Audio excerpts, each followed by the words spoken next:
Assalamualaikum warahmatullahi wabarakatuh. Halo, apa kabar sahabat sejuta kisah? Senang sekali kami bisa kembali hadir menjumpai Anda. Tentunya seperti biasa akan menghadirkan kisah-kisah nyata yang menarik, seperti kisah berikut ini yang sudah kami siapkan untuk Anda, berjudul Panggilan 3 kali. Aku memiliki 6 kakak, salah satunya kakak perempuan bernama Ari. Jarak usia kami 4 tahun, tapi kami sangat akrab. Ya maklum, dari saudara-saudara yang sudah remaja, cuma kami berdua yang sama-sama perempuan.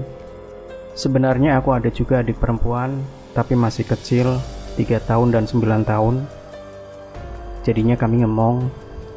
Mbak Ari orangnya centil dan periang. Saat itu dia termasuk cewek modis.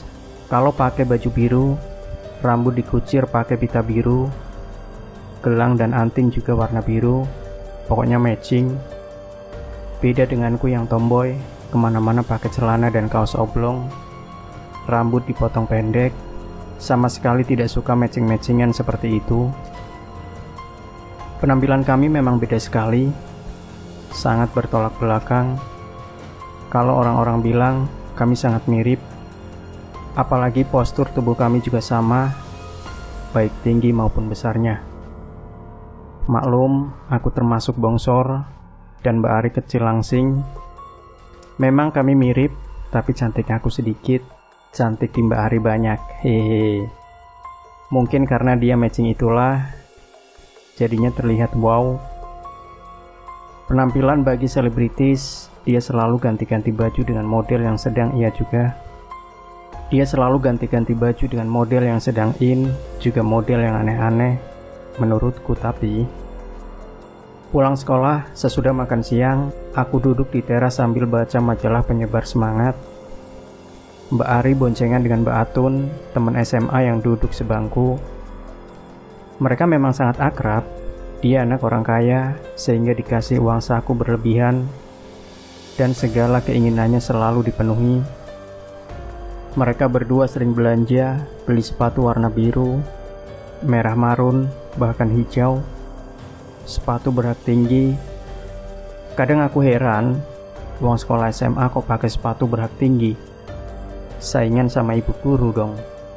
Sepatu pita rambut juga gelang mereka sering sama, dari segi warna maupun modelnya.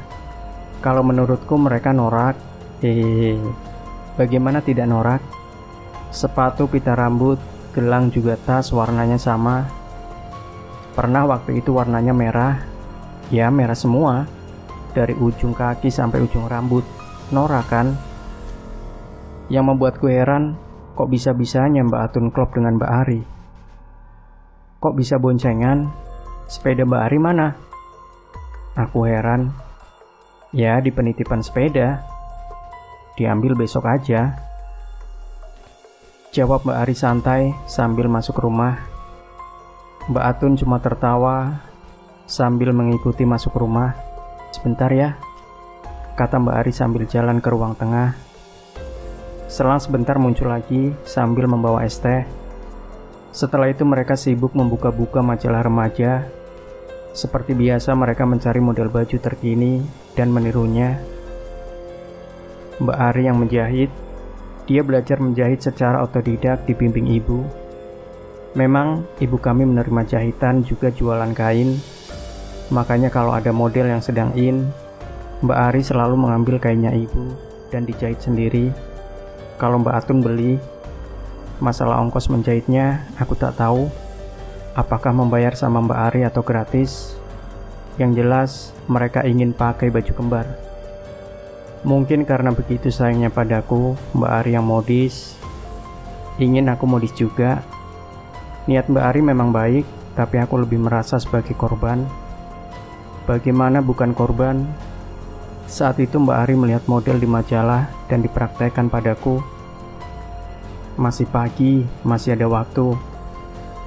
Sini, aku dandani biar kamu jadi cantik, kata Mbak Ari sambil menarik tanganku hingga duduk di sampingnya. Apaan, Mbak? Tanyaku mau lari. Rambut kamu dikucir 2 biar feminin. seperti model di majalah itu. Cantik sekali. Namanya juga model, ya cantik. Lah, aku rambut pendek begini dikucir. Ya norak, jelek. Cantik. Adik siapa dulu? Kamu harus tampil cantik dan modis, kata Mbak Ari mulai menguci rambutku. Ya, jadi seperti anak TK. Norak lah. Ya enggak, jadi cantik. Udah, kamu nurut aja, kata Mbak Ari lagi. Ya sudah, daripada bertengkar, aku mengalah. Nah, begini kau cantik. Ini kan dalam rangka Agustusan, seperti modelnya. Kuciran kanan pakai pita merah, sebelah kiri pakai pita putih. Cantik sekali. Coba bercermin, kata Mbak Ari sambil menyodorkan cermin. Wow, norak sekali. Aku terlihat 95% dong, Mbak, kataku sambil melotot ke cermin. 95% gimana? Ya 100% normal. Ini kan menunjukkan kamu cinta Indonesia. Merah putih. Udah sana berangkat. Aku juga mau berangkat, kata Mbak Ari sambil masuk kamar untuk mengambil tas sekolah. Ya sudah, aku juga berangkat. Tapi sampai tengah jalan, aku melepas kuciran itu dan menyisirnya sampai rapi. Bayangkan rambut pendek dikucir dua, lalu diberi pita. Sebelah kanan merah, sebelah kiri putih. Aku kok merasa seperti orang gimana gitu. Hehehe. Pernah juga aku disuruh pakai sepatu berhak tinggi warna biru toska.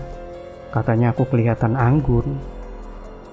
Terus rambutku dikasih bandu warna biru toska juga. Ya seperti biasa. Aku menurut saja. Daripada kami bertengkar. Sampai tengah jalan, bandu aku lepas. Tapi sepatu, aku mau ganti pakai apa? Sampai di sekolah, aku cuma di dalam kelas. Juga saat istirahat, mau jalan-jalan ke kantin atau ke perpustakaan malu. Kok saingan sama bu guru? Hehe. Saat aku naik ke kelas 2 SMP, Mbak Ari kuliah di Jakarta dan tinggal bersama Om Harto, adik kandung ibu. Untuk persiapan kuliah, Mbak Ari membuat baju banyak yang kayaknya ambil dari dagangan ibu. Modelnya lihat di majalah remaja. Mbak Ari menghitung bajunya yang masih bagus, cuma ada 10. Jadi mau buat 16 lagi agar genap 26. Jadi saat kuliah nanti akan ganti baju setiap hari selama sebulan. Ibu hanya geleng-geleng kepala melihat kekonyolan Mbak Ari. Aku berusaha mencegahnya. Jangan Mbak, kasihan ibu, nanti bangkrut. Gimana Bu, boleh nggak? Tanya Mbak Ari pada ibu. Nggak apa-apa, pilih saja yang mana kamu suka, kata ibu sambil tersenyum. Brek, ibu nggak apa-apa, kata Mbak Ari sambil tertawa riang. Aku cuma tersenyum sambil geleng-geleng kepala. Nah, kalau begini, aku kan bisa ganti baju tiap hari selama sebulan full, kata Mbak Ari sambil memilih-milih kain. Setelah mulai kuliah, kami jadi jarang ketemu. Paling-paling Mbak Ari pulang kampung saat liburan semesteran dan lebaran. Sudah setahun Mbak Ari kuliah. Tiba-tiba Mbak Ari pulang diantar Bule Indah, istrinya Om Harto. Mbak Ari sakit, kulit tubuhnya agak kuning. Oleh ayah dibawa ke dokter. Menurut diagnosa dokter bukan sakit yang berbahaya, cuma perlu banyak istirahat dan perbanyak minum air putih. Seminggu di rumah, Mbak Ari berangkat ke Jakarta lagi karena mau mengikuti ujian semesteran. Tapi di Jakarta, baru 2 minggu dia pulang lagi dan sakitnya makin parah. Akhirnya dibawa ke rumah sakit. Menurut dokter, dia terkena sakit liver sudah parah. Kami yang di rumah cuma bisa berdoa agar Mbak Ari diberi kesembuhan. Namun ternyata doa kami tidak terkabul. 3 hari kemudian dia meninggal, tepatnya pada hari Jumat Kliwon, 4 Desember 1987. Kami sekeluarga dirundung duka yang begitu dalam. Saat itu aku masih mid semester pelajaran IPA, jadi aku harus tetap berangkat sekolah. Tetangga-tetangga yang kulewati selalu menyapa, menanyakan kenapa aku tetap berangkat sekolah. Aku hanya tersenyum. Kesedihan yang begitu dalam, yang harus kusimpan dalam-dalam, membuat dadaku terasa sesak, hingga aku tak mampu bicara. Aku benar-benar tak mampu bicara. Di sekolah teman-teman mengajak bicara, aku hanya senyum-senyum. Saat soal IPA di depan mata, aku juga tak mampu mengerjakannya. Soal itu hanya kulihat berulang-ulang, tanpa ada niat untuk menjawabnya. Tiba-tiba pengawas berdiri, kurang 15 menit. Apa? Kurang 15 menit? Aku sangat kaget, oh my god. Soal-soal itu belum aku jawab satupun. Akhirnya aku menjawab soal-soal itu menggunakan aji pengawuran. Tanpa membacanya, jawab semua soal itu, termasuk soal IC. Selesai bersamaan dengan bel tanda waktu sudah habis. Soal dan jawaban aku kumpulkan dan aku langsung pulang. Teman akrabku Sari bingung dengan sikapku yang diam tanpa bicara sepatah pun. Aku cuma menggeleng sambil tersenyum. 3 hari aku tidak mampu bicara. Tenggorokan ini terasa sakit dan kering. Ternyata kesedihan yang begitu dalam membuatku tak mampu bicara. Setelah lulus SMP, aku mendaftar SMA di lain kecamatan. Aku ingin sekolah yang agak jauh agar ke sekolah naik angkutan. Kelihatannya kok menyenangkan. Naik angkutan bareng teman-teman, jadi akrab pulang dari daftar. Begitu masuk rumah, ada suara memanggilku.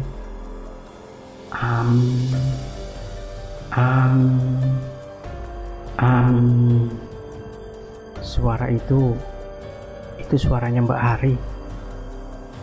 Tidak salah lagi, itu suaranya Mbak Ari.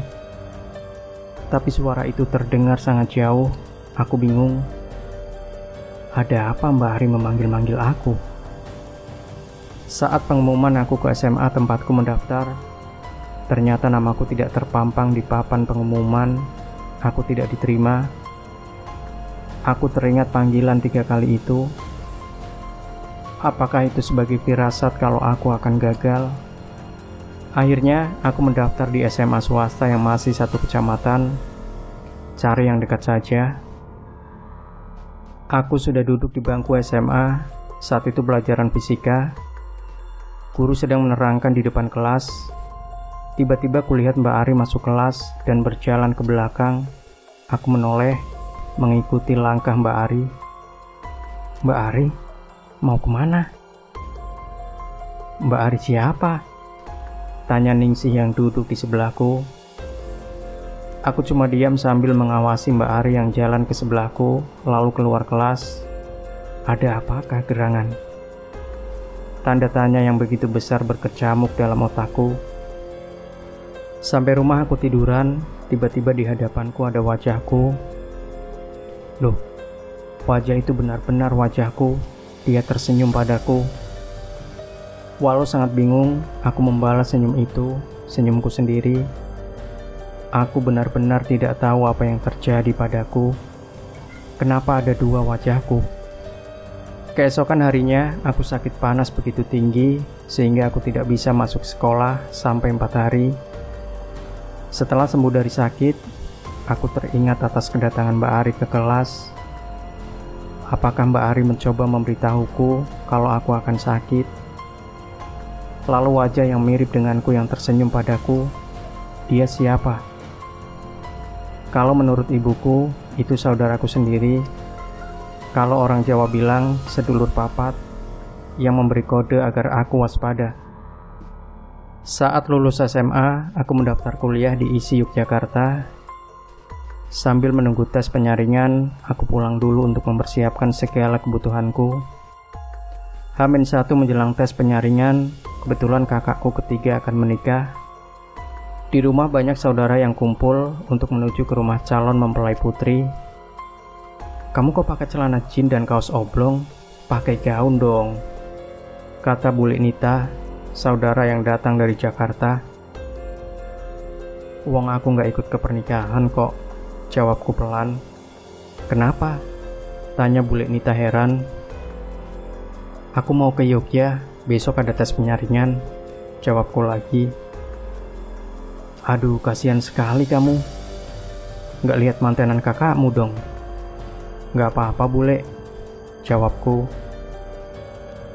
Mbak Yu, itu Ami kasihan sekali, nggak bisa lihat mantenan kakaknya, kata Bule Nita pada ibu. Nggak apa-apa Nit, wong ujian masuknya besok, mau bagaimana lagi, kata ibuku sambil masuk kamar. Tiba-tiba terdengar suara panggilan Ami, Ami, Ami. Suara itu suaranya Mbak Ari. Berarti aku tidak diterima di ISI dong. Aku menyusul ibu ke kamarnya. Bu, ada suaranya Mbak Ari memanggilku. Suara Ari? Kamu jangan menyahut dong. Ibu terlihat khawatir. Aku nggak menyahut, Bu. Cuma biasanya kalau ada suara panggilan Mbak Ari, itu merupakan pertanda kalau apa yang aku inginkan akan gagal, jawabku. Memang panggilan 3 kali yang selama ini aku alami tidak aku ceritakan pada ibu. Maksudmu? Ibu heran. Akhirnya aku menceritakan panggilan 3 kali dan kejadian yang mengiringinya selama ini. Jadi karena aku udah diberi kode tidak akan diterima di ISI, lebih baik aku nggak jadi ikut ujian penyaringan, percuma. Ibu hanya diam sambil berpikir keras. Secara bersamaan, Mas Hendra, calon pengantinnya masuk kamar. Ibu segera menceritakan pengalamanku tadi. Jadi maksudnya, Ami nggak akan ikut tes penyaringan itu? Tanya Mas Hendra. Betul, betul. Aku mengangguk penuh semangat. Ibu setuju, kata ibu. Kalau aku tidak setuju, itu namanya kalah sebelum berperang. Kita tidak akan tahu apa yang akan terjadi kalau belum menjalaninya. Tapi aku udah dikasih kode kok, tanyaku. Jangan terlalu percaya pada kode itu. Kamu harus tetap ikut tes penyaringan di ISI. Diterima alhamdulillah, ditolak ya nggak apa-apa. Tapi yang penting dicoba dulu, kata Mas Hendra. Aku mengangguk, akhirnya aku tetap mengikuti tes itu. Menuju ke pernikahan Mas Hendra menggunakan 6 mobil pribadi. Begitu mobil rombongan sampai jalan raya, aku mau turun. Hati-hati ya, ibu berpesan padaku. Kasihan sekali kamu, kakaknya nikah gak bisa menyaksikan, kata Bule Nita. Gak apa-apa Bule, kataku. Setelah salaman dengan mereka semua, aku turun. Mereka melanjutkan perjalanan ke barat, ke arah Tegal. Sedangkan aku turun dan naik bis ke arah timur jurusan Semarang. Sampai terminal Semarang, naik lagi jurusan Yogyakarta. Saat pengumuman hasil seleksi, aku ke ISI untuk melihat hasil pengumuman. Ternyata nama aku tidak terpampang di papan pengumuman. Aku tidak diterima. Dari pengalaman-pengalaman itulah aku menyimpulkan bahwa panggilan 3 kali itu merupakan pertanda bahwa apa yang aku kejar, aku inginkan akan gagal. Ibu memanggilku ke kamar, menanyakan tentang panggilan 3 kali tersebut secara lebih mendetail. Aku menceritakan semuanya. Yang jelas kamu jangan pernah menjawab panggilan itu ya, kata ibuku. Memangnya kalau aku menyahut kenapa, Bu? Tanya aku tak mengerti. Kalau kamu menyahut panggilan itu, kamu bisa meninggal, kata ibuku pelan. Hah? Meninggal? Ih, aku merinding ketakutan. Saat kami sedang ngobrol, ada suara panggilan. Ami, Ami, Ami. Aku tidak berani menyahut, tapi kok suara itu beda. Itu bukan suaranya Mbak Ari. Siapa itu memanggilmu? Tanya ibu sambil melangkah keluar. Loh, Ibu dengar juga.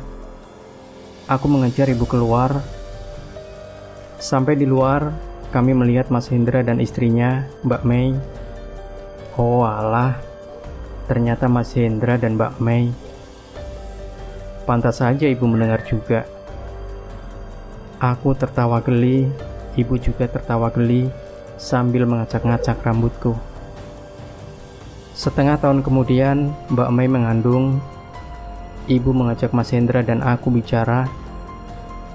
Begini Hen, kalau nanti anak pertama kamu perempuan, berarti adikmu Ari akan menitis ke anakmu. Kasih dia nama yang bagus ya. Menitis? Bukankah kalau dalam agama, orang yang sudah meninggal akan ke akhirat? Aku tak mengerti. Ini adalah kepercayaan menurut Jawa. Kadang kalau dinalar sangat tidak masuk akal, kata ibu. Iya bu, pokoknya nanti anakku akan aku kasih nama yang sangat bagus. Iya, Ari dulu sering protes pada ibu. Katanya kenapa namanya jelek. Kalau menurutku, nama Mbak Ari nggak terlalu jelek sih bu. Memang, tapi kata dia, namanya terlalu jelek. Harusnya Devi Permatasari, apa Puspitasari atau apalah, kata ibu sambil tertawa. Atau Dewi Kangkungwati, Bayam Puspitarini, kata aku ikut tertawa. Kamu ini sukanya meledek. Mentang-mentang suka sayur kangkung sama bayam buat nama juga, kata Mas Hendra sambil tertawa. Ami, kamu bisa membuktikan omongan ibu.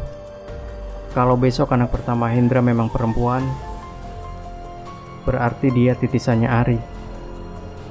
Ingat, sejak saat itu suara Ari yang selalu memanggilmu 3 kali akan hilang. Begitu bu, aku heran.